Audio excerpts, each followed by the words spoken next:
And joining us now is Michael Clemens, a reporter for WSSP Radio in Milwaukee, with more on the ongoing saga that is Brett Favre and the Packers. Let's start with the idea that Favre feels deserving of reclaiming his starting spot, despite the fact that he retired and, according to reports, had a change of heart after a change of heart earlier this offseason. Should the Packers just relent in this situation and allow Brett to come back as the starter? I'll tell you, I've never seen Brett Favre have as bitter statements about the Packers organization as he has had this past week. Sometimes he gets away from the offseason and lets his opinion be known, but he is truly bitter about this.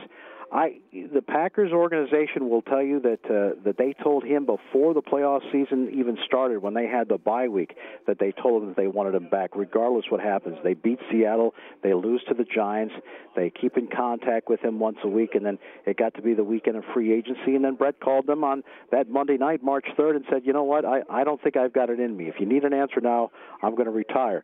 And that's what his contention is now, that they should have been a little bit more lenient and understanding that, things changed in May and June for him, and now he feels that he could go 100% and be committed to come back. Here are some of the things that he is claiming about GM Ted Thompson: that he wouldn't re-sign a couple of key linemen when Favre pushed for them, didn't take him up on his offer to reduce his salary to land Randy Moss, or interview Steve Mariucci to replace then-coach Mike Sherman. Hello, he's not the GM of the team. These aren't his decisions to make, right?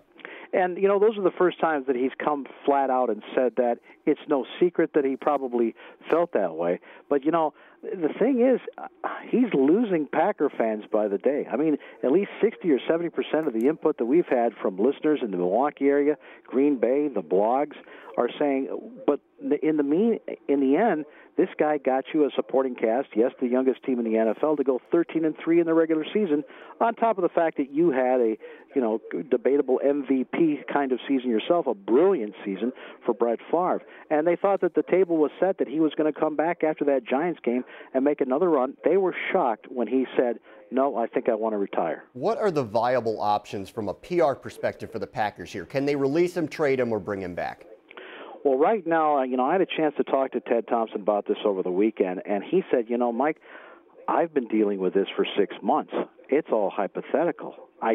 First of all, the guy has to either fill out retirement papers or reinstatement papers, and the latest word we're hearing now from the Favre camp, he fully intends on filling those papers and coming back. Now the Packers have to decide, do they just go back on the word and what they told the team when they broke minicamp in mid-June, that Aaron Rodgers was going to be their leader and quarterback for 2008, and change their minds and say it's Favre for at least another year? Or do they decide at this point, with the bitter comments that he's had, if he wants to go that bad, then let him go? And I can't imagine really of any value from a legacy standpoint, from the history of the franchise, any kind of a draft round pick or another player that would ever really, match what Favre is going to mean to the team. But I think that as each day goes by, the franchise is feeling a little bit better about that they could still hang on to fan support if, in fact, they ever let Brett Favre go to another team in the NFL. Michael, we only have a few seconds here, but I'm curious if anyone has gotten a hold of Aaron Rodgers through all of this, and quickly, what are his thoughts through this? Well, pretty much the same as management, although I will tell you this. He was told in no uncertain terms when they went to that mandatory minicamp, feel free. When you do those national interviews like he did for ESPN and other shows, go ahead and say, you know what, I'm the quarterback now. We're moving forward. We got the two young guys we picked up in the draft, and whether Brett changes his mind, I've been told that I'm the guy, so that's the way I'm proceeding right now. And no one's told him any different, and that's what he's got to hang on to, that his bosses aren't going to change their mind if Favre puts more pressure on him. Michael Clemens of WSSP Radio Milwaukee, watching the Brett Favre possible return saga play out. Thank you for joining us here on ESPN News. You bet, bro.